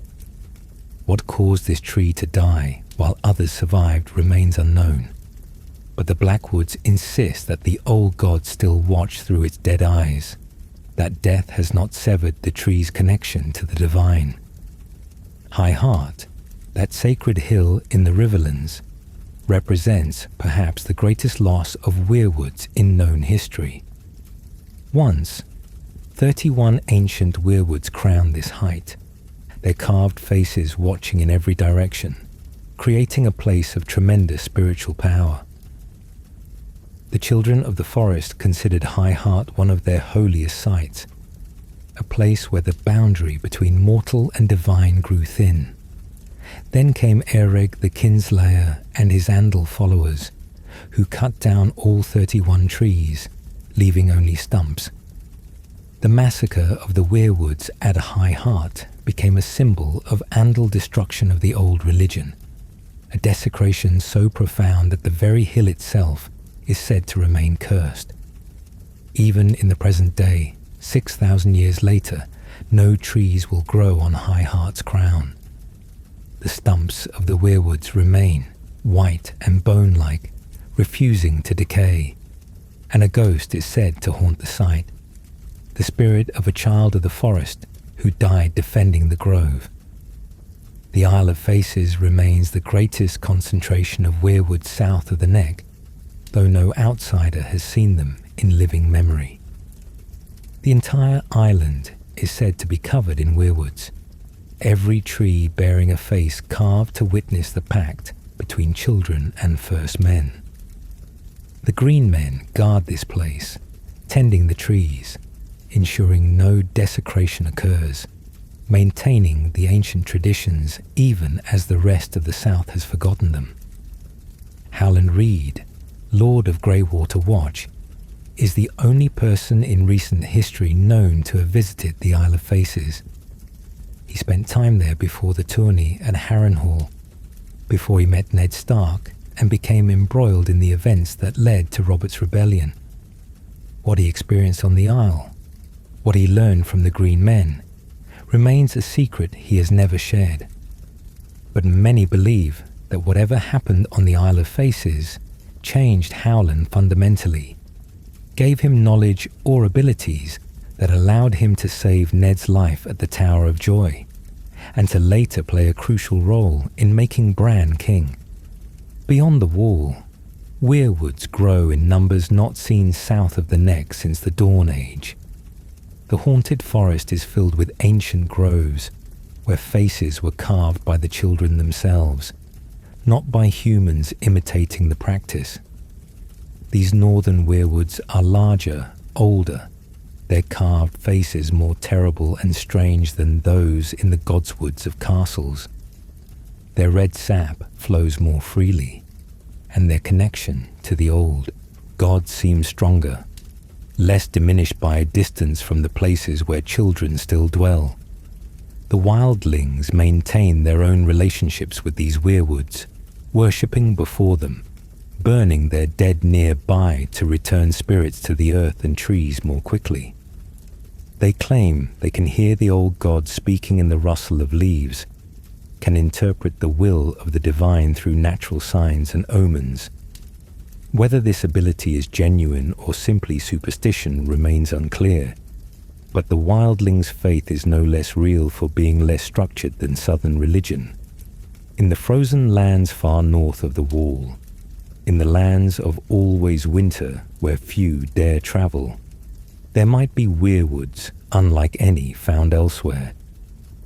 These would be trees that have never known human touch, never been carved by children or first men, growing in pure wilderness where only white walkers and stranger things dwell. What such trees might look like, what sort of consciousness might dwell in wood that has never been shaped by civilization, remains purely speculative. Each significant weirwood carries its own history, its own store of memory. The trees have witnessed events that no living person remembers, that no written record describes. They saw the long night when it descended 8,000 years ago, watched the war between the living and the dead, witnessed the building of the wall. They saw the age of heroes when great first men founded the houses that still rule, watched as kingdoms rose and fell and rose again. They observed the Andal invasion, the conquest by Aegon the Conqueror, every important event in Westerosi history. This makes the Weirwood's living history books, archives more complete and accurate than any maester's library. The maesters know this and resent it, viewing the Weirwoods with suspicion because trees do not fit into their rational worldview, cannot be studied or understood through normal scholarship. The trees simply stand, silent and watchful, keeping their secrets, revealing nothing to those who do not possess the gift to see through their eyes. The mythology around specific weirwoods is rich and varied. Some are said to grant wishes if properly appeased. Others are believed to be malevolent, cursed by ancient tragedies that occurred near their roots. Still others are considered especially holy, places where the divine presence is stronger, where prayers are more likely to be answered, or at least heard. The Grey King of the Iron Islands is said to have slain a demon tree, possibly a weirwood, that ate human flesh. He built his ship from the demon tree's wood, and the vessel was supposedly impervious to fire and as fast as the wind. Whether this legend has any basis in truth or is pure myth, designed to explain why weirwoods never grew in the Iron Islands, remains unknown. These regional myths and the specific character of individual weirwoods create a living tradition around the old gods, a mythology that grows and evolves even as the religion itself remains fundamentally unchanged. Each weirwood is not just a tree, but a character in local history, a presence that has shaped events through its witnessing and remembering, that continues to shape the present through the weight of accumulated memory. Of all the enigmas surrounding the old gods, perhaps none is more tantalizing than the mystery of the green men who guard the Isle of Faces. These figures exist at the very edge of myth and history, mentioned in ancient texts, but never seen in the present day, tending an island that no outsider visits, maintaining traditions that date back to the very moment when children and first men made peace after millennia of war. The Green Men were established at the signing of the Pact, created specifically to protect and tend the weirwoods of the Isle of Faces. But who exactly are they? The question has vexed scholars for thousands of years, and the answers remain frustratingly elusive. Some believe the Green Men are children of the forest, who remained on the island when their kin fled north, after the Andal invasion. Others suggest they are descendants of first men, who dedicated themselves to the service of the old gods. Still others whisper that they are something else entirely, perhaps hybrids born of unions between children and humans, possessing characteristics of both races. The legends describe the Green Men as having green skin, though whether this is literal or metaphorical remains unclear. Some accounts speak of them bearing antlers like stags, suggesting either physical transformation through magic or ceremonial headdresses worn during rituals.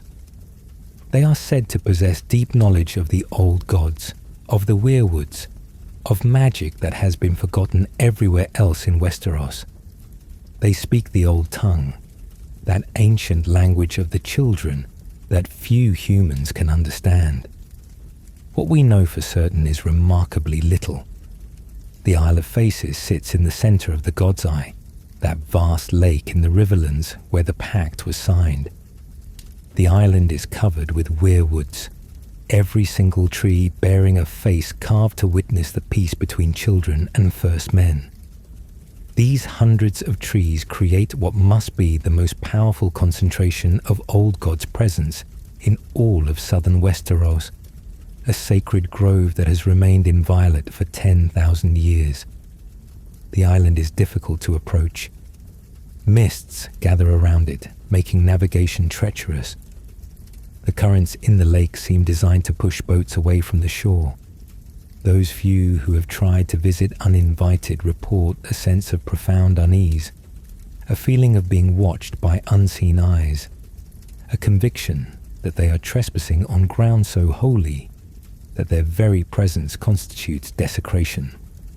Most turn back before landing, driven away by feelings they cannot quite explain. The green men have not been seen in living memory, or at least, those who claim to have seen them are not believed.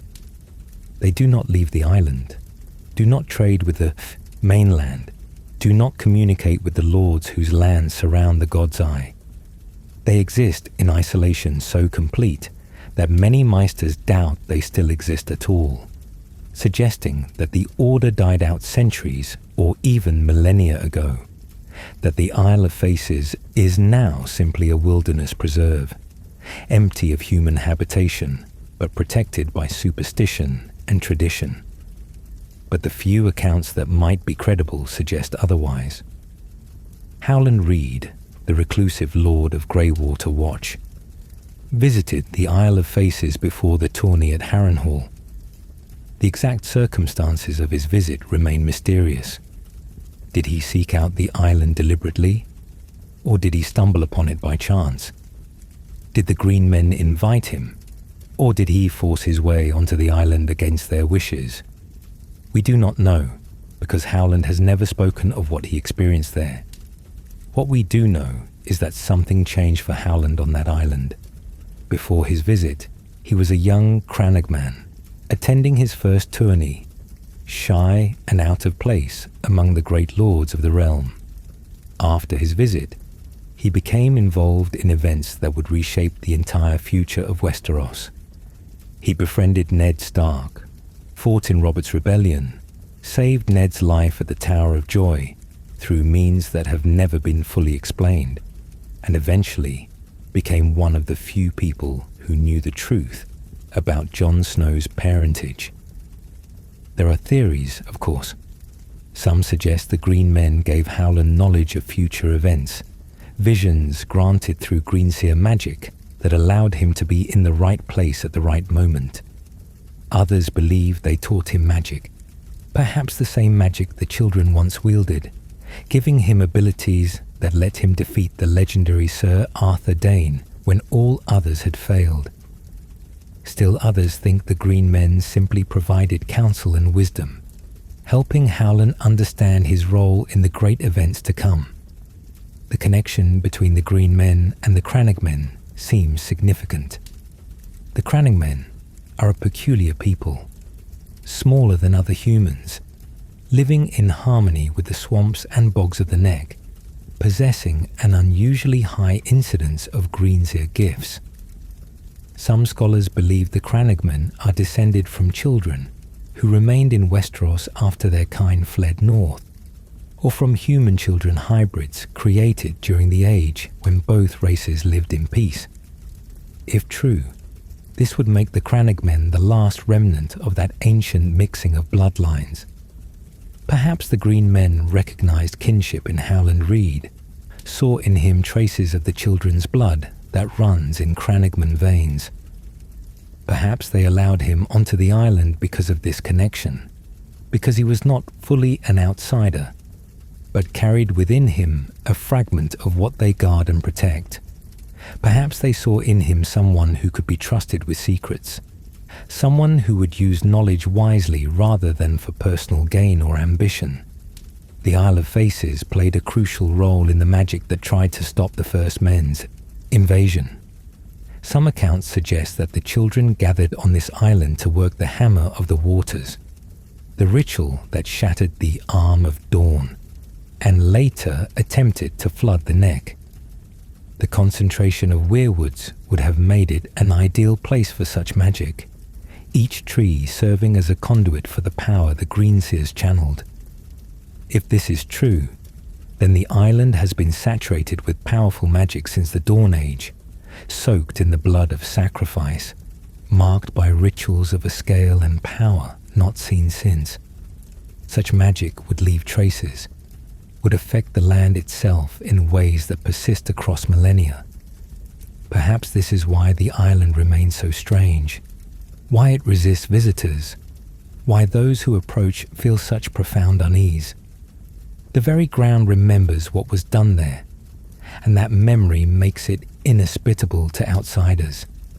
The Andals never conquered the Isle of Faces. This fact alone is remarkable, given their systematic destruction of weirwoods and their hunting of the children throughout southern Westeros. The island sits in the Riverlands, firmly within territory the Andals conquered and controlled.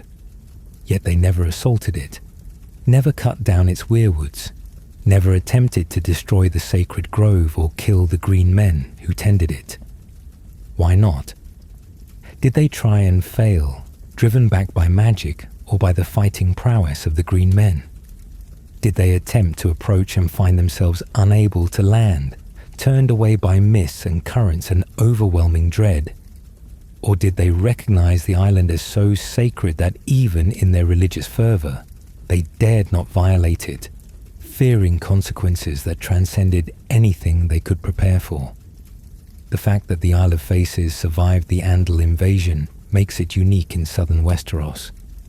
It is the only place south of the Neck where weirwoods still grow in numbers, where the old ways are maintained in full, where the connection to the children and the Dawn Age remains unbroken. In a sense, it is the last fragment of what Westeros was before humans changed it. A window into an age when magic was common and the gods walked in the woods.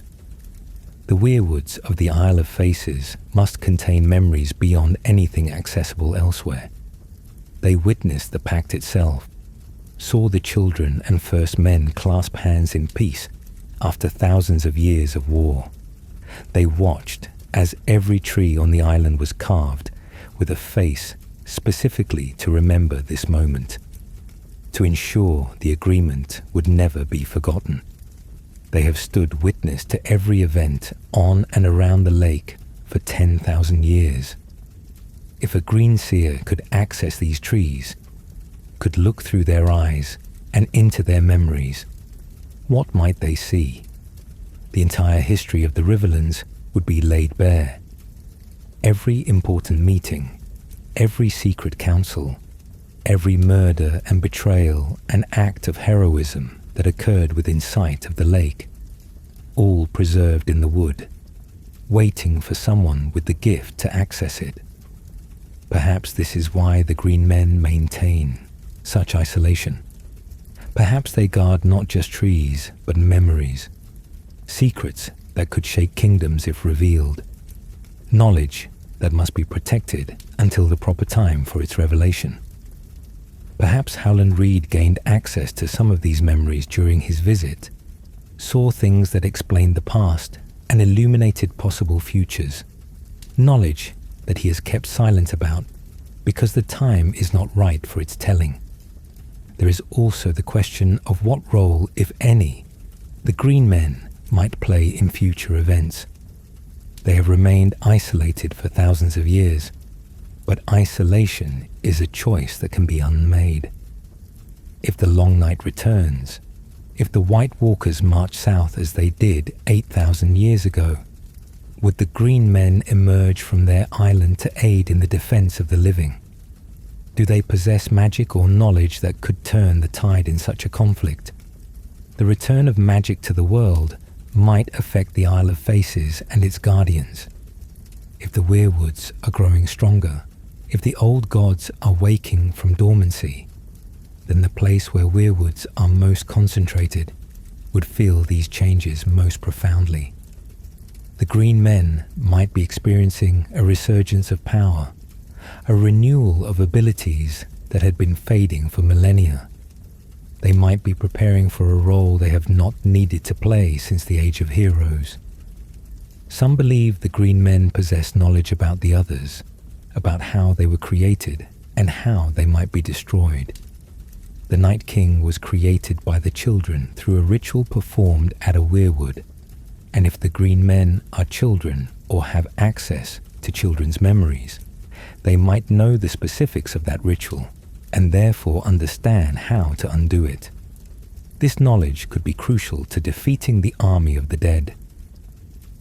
The mystery of the green men reminds us that for all we know about Westeros, for all the history recorded by Meisters and all the stories told by singers, there remain secrets undiscovered, places unexplored, knowledge hidden away and guarded by those who understand its power. The Isle of Faces sits at the very center of the continent, clearly visible from shore, yet it might as well be on another continent entirely for all that outsiders know of it. This is perhaps fitting for a religion of the old gods, for a faith built on mysteries and silences. The green men embody the unknowable aspect of divinity, the reminder that some things are not meant to be understood by all, that certain knowledge requires dedication and purity of purpose to access. They are guardians of the threshold between the mundane and the magical, between the known and the unknowable, between the present age and the ancient past that still lives in the wood of sacred trees.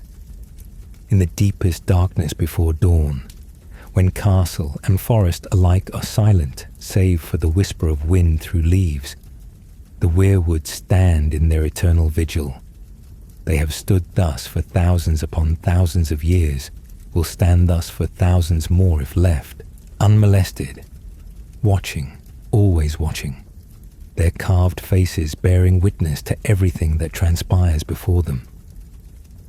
What are the old gods truly? Are they the children of the forest, their consciousness preserved in wood after death? Are they something older, entities that existed before even the children, primordial spirits of nature that the children simply learn to communicate with through the Weirwoods? Or are they the Weirwoods themselves, a plant species that achieved consciousness through magic, that developed awareness and memory and something approaching divine power? Perhaps all of these answers are true simultaneously.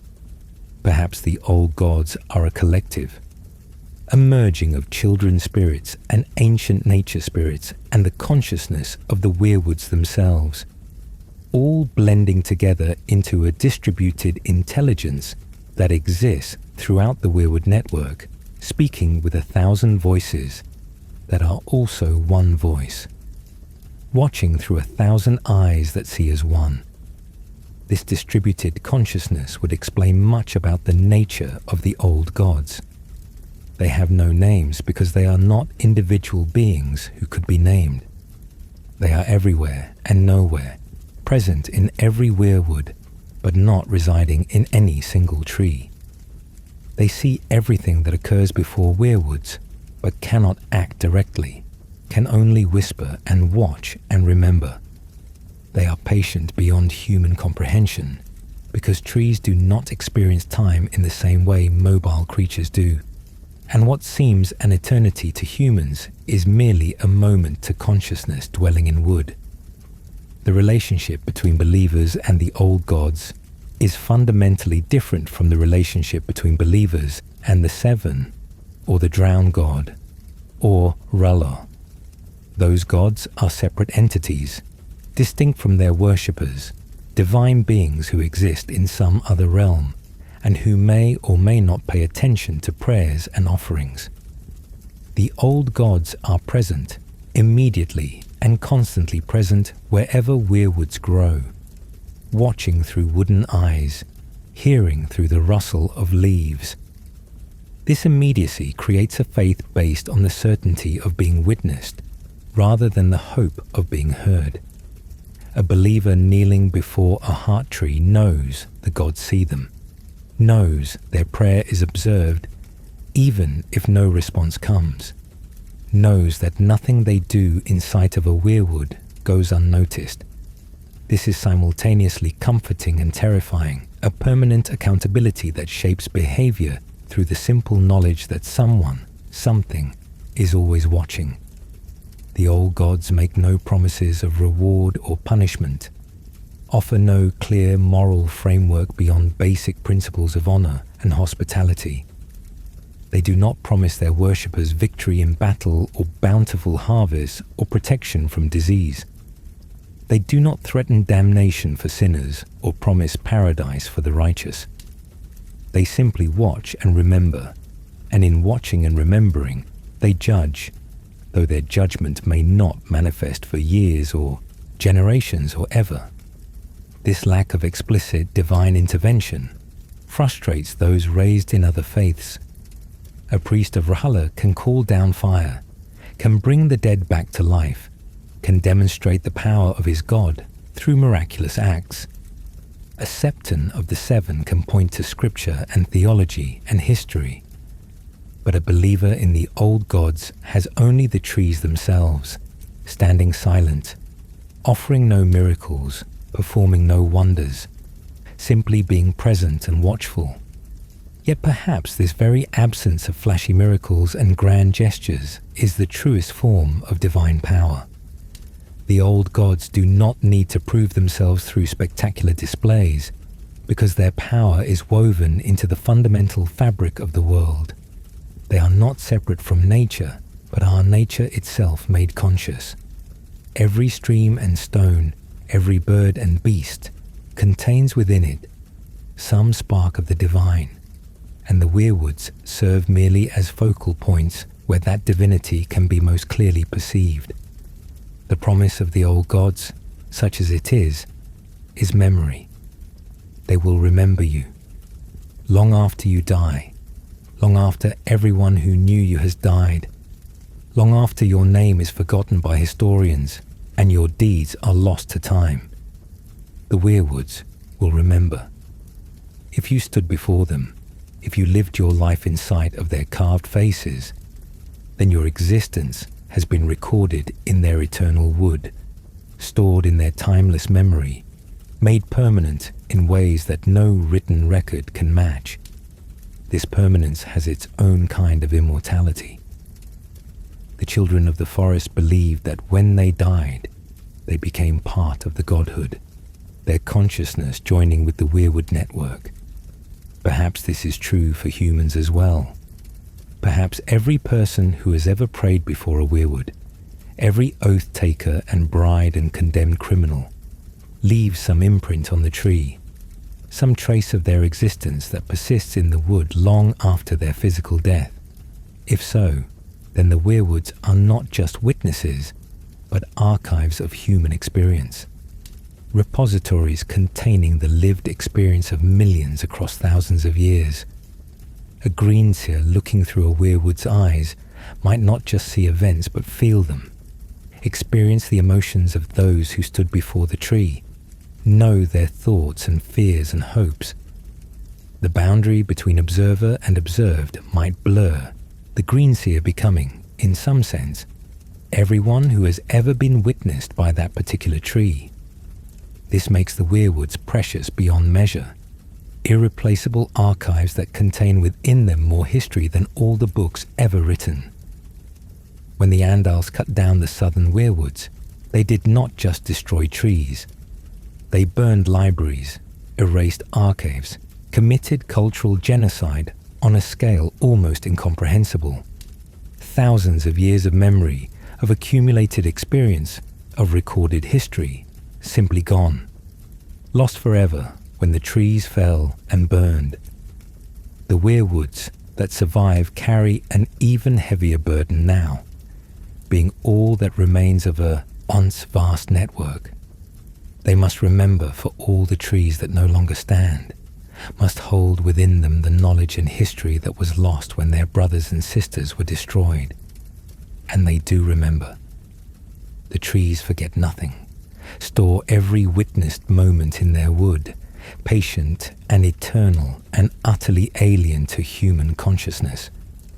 We have walked together through the godswoods of memory, stood before heart trees ancient and terrible, traced the history of a faith that predates kingdoms and chronicles.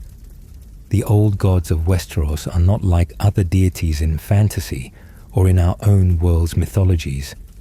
They make no grand proclamations, perform no obvious miracles, offer no clear path to salvation. They simply are, as the trees are, as the forest is, as nature itself is, watching with wooden eyes that never blink, remembering with a memory that spans millennia. What have we learned in our journey? That weirwoods are more than trees, that they serve as living archives of history, repositories of consciousness, connections between the mortal and divine that have persisted since the Dawn Age, that the children of the forest were not merely a primitive people, but the original stewards of magic in Westeros, beings who understood the deep connections between life and death, between blood and power, between sacrifice and transcendence.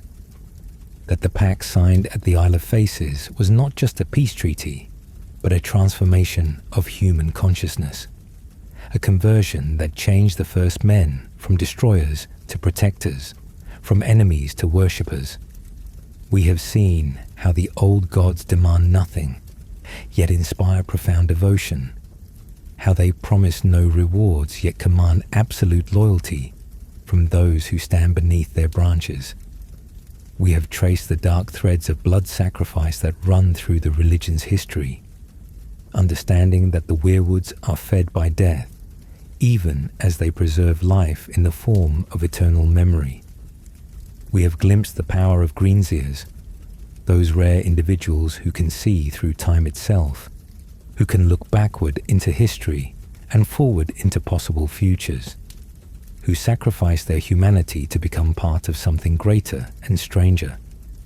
And perhaps, most importantly, we have recognized that the old gods represent something increasingly rare in Westeros and in our own world, a direct connection to nature, an understanding that the divine is not separate from the natural world, but is the natural world, that consciousness and awareness exist in forms we barely understand, that the trees and stones and streams might be more than they appear.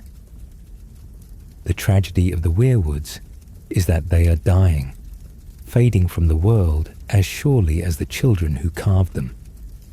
Each tree that falls takes with it memories, experiences, perspectives that can never be recovered.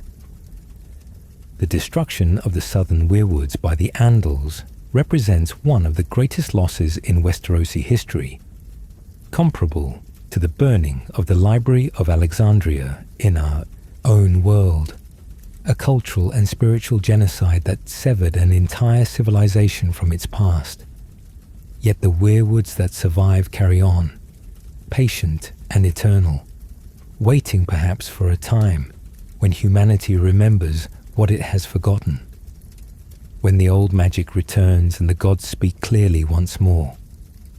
In the north, in the wild lands beyond the wall, in the sacred Isle of Faces, the trees stand their vigil, watching and remembering, holding within their wood the accumulated experience of thousands upon thousands of years. As we conclude our exploration tonight, I hope you carry with you a deeper appreciation for these magnificent trees and the complex faith built around them. The next time you encounter a weirwood in your reading or viewing of Game of Thrones, take a moment to consider what those carved eyes have seen, what memories reside in that white bark, what ancient consciousness might be watching through those bleeding eyes. Think of the children who carved those faces with dragonglass in the Dawn Age. Think of the first men who learned to worship before them. Think of all the oaths sworn and blood spilled and prayers whispered in silence beneath red leaves. The old gods watch still, waiting in their eternal patience for what comes next, for the spring after this long winter, for the turning of seasons that will bring either renewal or final ending. They are the memory of Westeros made wood, the soul of the land given form and face, and they will endure as long as a single Weirwood stands, a single carved face watches, a single believer remembers. If you've enjoyed this deep exploration of Westerosi mythology and the rich lore of the old gods, please take a moment to like this video and subscribe to the channel. There are countless other mysteries waiting to be unraveled, other corners of George R. Martin's world to explore together, other stories to tell by the fire while the wind howls outside and the snow falls softly on the Weirwoods. Until we meet again, dear friends, may your godswoods be peaceful, your heart trees watchful, and your memory as long as the Weirwoods themselves. The old gods are always watching, and the North remembers. Good night.